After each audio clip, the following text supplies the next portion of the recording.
Assalamualaikum warahmatullahi wabarakatuh. Salam sejahtera bagi kita semua.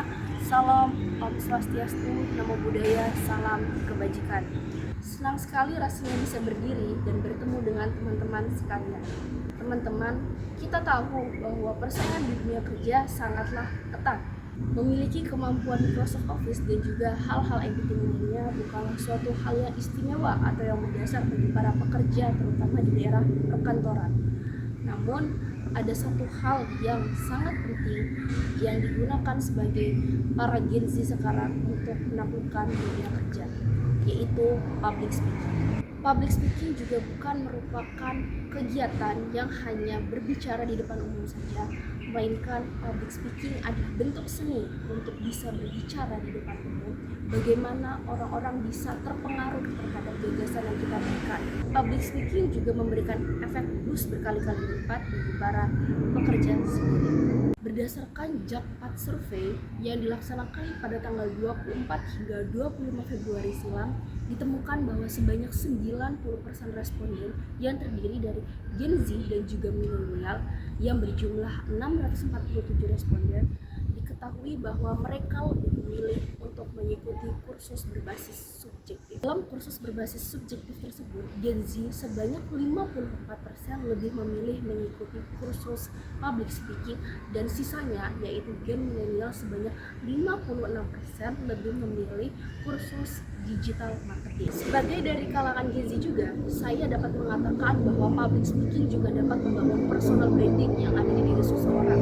Dengan adanya personal branding, kita dapat menonjolkan ciri khas yang ada di diri kita, sehingga kita dapat membuat ciri khas atau penonjolan pada diri sendiri di kalangan dunia kerja. Terdapat 3 tujuan utama yang biasanya ingin dicapai Gen Z di dalam dunia kerja terhadap public speaking, yaitu memberikan informasi dan keyakinan bahwa skill komunikasi secara lisan merupakan hal yang penting dari skill pekerjaan yang lainnya. Yang kedua adalah kemampuan public speaking juga bentuk sebagai strategi bagi para Gen Z dalam hal untuk kompetisi di dunia kerja secara sehat dan profesional.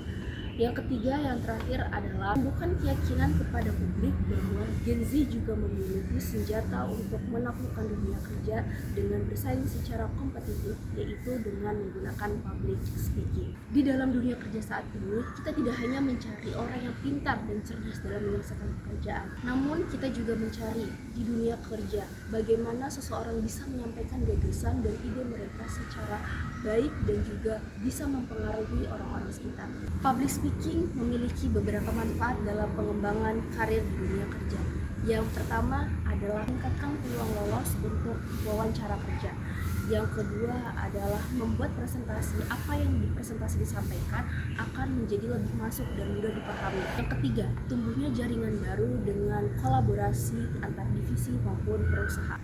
Public speaking dalam dunia kerja memiliki manfaat dalam hal pengembangan karir. Yang pertama adalah berpeluang dalam lolos wawancara kerja. Yang kedua adalah ketika mempresentasikan suatu project atau sesuatu hal dapat membuat orang-orang lebih tertarik dan lebih memahami apa yang kita sampaikan. Yang ketiga adalah menemukan kolaborasi dan jaringan baru untuk bekerja sama baik antar divisi maupun antar perusahaan. Yang keempat adalah sebagai bentuk pengelolaan diri di saat sedang tidak baik-baik saja. Sekarang, apa yang terjadi jika kita tidak memiliki kemampuan public speaking?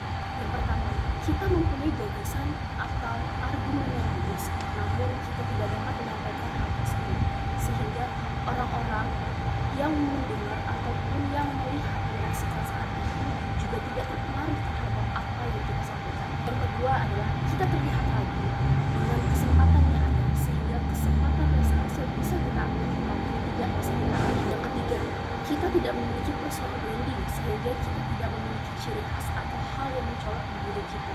Yang keempat, hal yang paling penting adalah ketika berada di situasi yang kritis, di mana kita tidak bisa menyampaikan atau mengarahkan tim karena kita tidak memiliki public speaking yang baik. Mari jadikanlah public speaking sebagai seni berbicara di depan umum, bukan hanya di depan panggung saja, namun sebagai seni berbicara untuk bisa menunjukkan skill dan wawasan serta gagasan yang kita punya. Terima kasih. Wassalamualaikum warahmatullahi wabarakatuh.